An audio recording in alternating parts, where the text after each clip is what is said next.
ಗುರ್ತಿಸ್ಲಿಕ್ಕೆ ನೀವ್ ಯಾರು ಗುರ್ತಿಸ್ಲಿಕ್ಕೆ ಅವ್ರು ಗುರ್ತು ಮಾಡೋದು ಎಸ್ ಐ ಅವ್ರು ಗುರ್ತು ಮಾಡೋದು ಆತರ ಏನಿಲ್ಲ. ಬರೀ ನಾವು ನಮ್ಮ ನೋಟಿಫಿಕೇಶನ್ ಪ್ರಕಾರ ನೋಟಿಫಿಕೇಶನ್ ನಮ್ಗೆ ಸಂಬಂಧ ಇಲ್ಲ ರೀ. ದಾಖಲೆಗಳು ನಮ್ಮ ದಾಖಲೆಗಳಿದಾವೆ, ರೈತರ ದಾಖಲೆಗಳಿವೆ. ಸರ್ಕಾರಿ ಕೆಲಸಕ್ಕೆ ಅಡ್ಡಿಪಡಿಸಿ ಅರಣ್ಯ ಇಲಾಖೆ ಸಿಬ್ಬಂದಿ ಮೇಲೆ ದೌರ್ಜನ್ಯ ಎಸಗಿದ ಆರೋಪದಡಿ 10 ಮಂದಿ ರೈತರು ಹಾಗೂ ಸಂಘಟನೆ ಮುಖಂಡರ ವಿರುದ್ಧ ಶ್ರೀನಿವಾಸಪುರ ಪೊಲೀಸ್ ಠಾಣೆಯಲ್ಲಿ ಪ್ರಕರಣ ದಾಖಲಾಗಿದೆ. ಕಳೆದ ಡಿಸೆಂಬರ್ 24ರಂದು ಕೋಲಾರ ಜಿಲ್ಲೆಯ ಶ್ರೀನಿವಾಸಪುರ ತಾಲೂಕಿನ ದೊಡ್ಡಮಲದೊಡ್ಡಿ ಗ್ರಾಮದ ಬಳಿ ಈ ಘಟನೆ ಸಂಭವಿಸಿದೆ. ದೊಡ್ಡಮಲದೊಡ್ಡಿ ಗ್ರಾಮದ ರೈತರು ಸ್ವಾಧೀನದಲ್ಲಿದ್ದ ಭೂಮಿಯಲ್ಲಿ ಅರಣ್ಯ ಇಲಾಖೆಯ ಸಿಬ್ಬಂದಿ ಗಡಿ ಗುರುತಿಸಲು ಸಿಮೆಂಟ್ ಪಿಲ್ಲರ್ ನಿರ್ಮಿಸಲು ಮುಂದಾಗಿದ್ರು. ಈ ಸಂದರ್ಭದಲ್ಲಿ ಸ್ಥಳಕ್ಕೆ ಬಂದ ರೈತರು ಮತ್ತು ಅರಣ್ಯ ಇಲಾಖೆ ಸಿಬ್ಬಂದಿ ನಡುವೆ ತೀವ್ರ ಮಾತಿನ ಚಕಮಕಿ ನಡೆದಿತ್ತು. ಅರಣ್ಯ ಇಲಾಖೆ ಸಿಬ್ಬಂದಿ ಹಾಗೂ ರೈತರ ನಡುವೆ ನೂಕಾಟ ತಳ್ಳಾಟ ನಡೆದಿದ್ದು, ಅರಣ್ಯ ಇಲಾಖೆ ನೆಟ್ಟಿದ್ದ ಸಿಮೆಂಟ್ ಪಿಲ್ಲರ್ಗಳನ್ನು ರೈತರು ಧ್ವಂಸಗೊಳಿಸಿದ್ದಾರೆ ಎಂದು ಅಧಿಕಾರಿಗಳು ಆರೋಪಿಸಿದ್ದಾರೆ.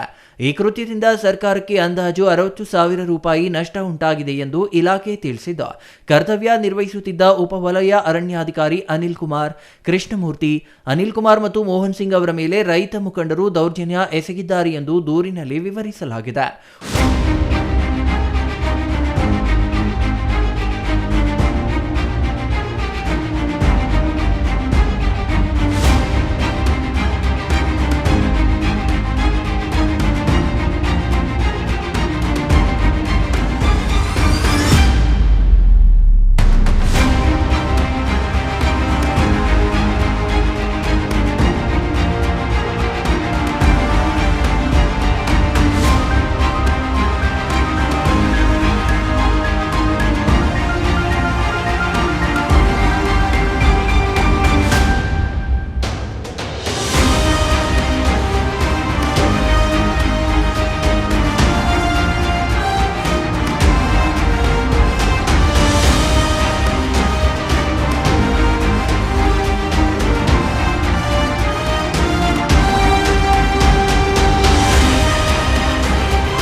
ಉಪವಲಯ ಅರಣ್ಯಾಧಿಕಾರಿ ಅನಿಲ್ ಕುಮಾರ್ ನೀಡಿದ ದೂರಿನನ್ವಯ ಪೊಲೀಸರು ಕ್ರಮ ಕೈಗೊಂಡಿದ್ದಾರೆ.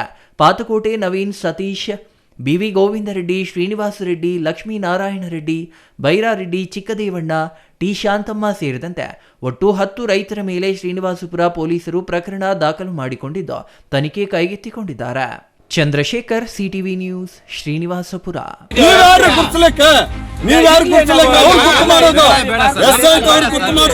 ಆತರ ಏನಿಲ್ಲ. ಬರೀ ನಾವು ನಮ್ಮ ನೋಟಿಫಿಕೇಶನ್ ಪ್ರಕಾರ ನಮ್ಗೆ ಸಂಬಂಧ ಇಲ್ಲ ರೀ. ನಮ್ಮ ದಾಖಲೆಗಳಿದಾವೆ, ರೈತರ ದಾಖಲೆಗಳಿವೆ.